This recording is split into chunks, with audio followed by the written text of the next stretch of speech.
விருதம்பட்டு அடுத்த தண்டல கிருஷ்ணாபுரம் பகுதியைச் சேர்ந்தவர் இஷாக். இவர் அதே பகுதியில் ஐஸ் கட்டி தயாரிக்கும் தொழிற்சாலையை நடத்தி வருகின்றார்.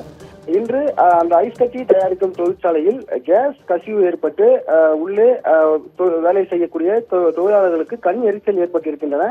உடனே தொழிற்சாலையில் பணியாற்றிய தொழிலாளர்கள் அனைவரும் வெளியேற்றப்பட்டு இந்த கண் எரிச்சலுக்கான காரணம் என்னவென்று அங்கு உள்ளே இருந்தவர்கள் ஆராய்ந்திருக்கின்றனர். அப்போது இந்த ஐஸ் கட்டிகளை தயாரிப்பதற்காக பயன்படுத்தப்படும் அதாவது அமோனியா என்ற அந்த வாயு அந்த கேஸ் தான் லீக் ஆகியிருக்கிறது. இதனால் தான் இந்த கண் எரிச்சலுக்கு காரணம் என்று தெரிந்திருக்கின்றன.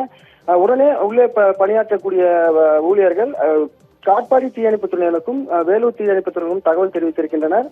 சம்பவ இடத்திற்கு வந்த தீயணைப்புத்துறையினர் அந்த தொழிற்சாலையின் உள்ளே பணியாற்றிய தொழிலாளர்கள், அது மட்டும் இல்லாமல் அந்த தொழிற்சாலை இருக்கக்கூடிய பகுதியில் இருக்கக்கூடிய பொதுமக்களை அந்த தொழிற்சாலையின் அருகே வரவிடாமல் அந்த அமோனியா கேஸ் கசிவை கட்டுப்படுத்தும் முயற்சியில் தீயணைப்புத்துறையினர் ஈடுபட்டனர். அந்த அமோனியா கேஸ் கசிவதை முழுமையாக தீயணைப்புத்துறையினர் கட்டுப்படுத்திய பிறகு இந்த கண்ணெரிச்சல் ஆனது அந்த பகுதியில் வராமல் இருந்திருக்கின்றன. இருந்த போதிலும் இந்த அமோனியா கேஸ் கசிந்ததற்கான காரணம் என்னவென்று விருதம்பட்டு காவல்துறையினர் இந்த சம்பவம் குறித்து விசாரணை மேற்கொண்டனர். முதற்கட்ட விசாரணையில் காவல்துறையினர் தெரிவித்தது என்னவென்றால், தொழிற்சாலையில் பணியாற்றிய ஊழியர் ஒருவர் அந்த ஐஸ் கட்டியை கொண்டு வரும்போது தவறுதலாக அந்த அமோனியா கேஸ் வரக்கூடிய குழாயின் மீது விழுந்திருக்கின்றன.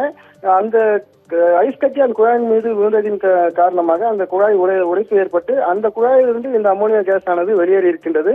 இதனாலே அந்த பகுதியில் காற்றில் அந்த அமோனியா கேஸ் பரவி பொதுமக்களுக்கும் ஊழியர்களுக்கும் கண்ணெரிச்சலானது ஏற்பட்டிருக்கின்ற முதற்கட்ட விசாரணையில் முதற்கட்ட தகவலானது தெரிவிக்கப்பட்டிருக்கின்றன. மேலும் இந்த சம்பவம் குறித்து காவல்துறையினர் தொடர்ந்து விசாரணை மேற்கொண்டு வருகின்றனர். ஆனந்தி, விவரங்களுக்கு நன்றி பிரீத்குமார்.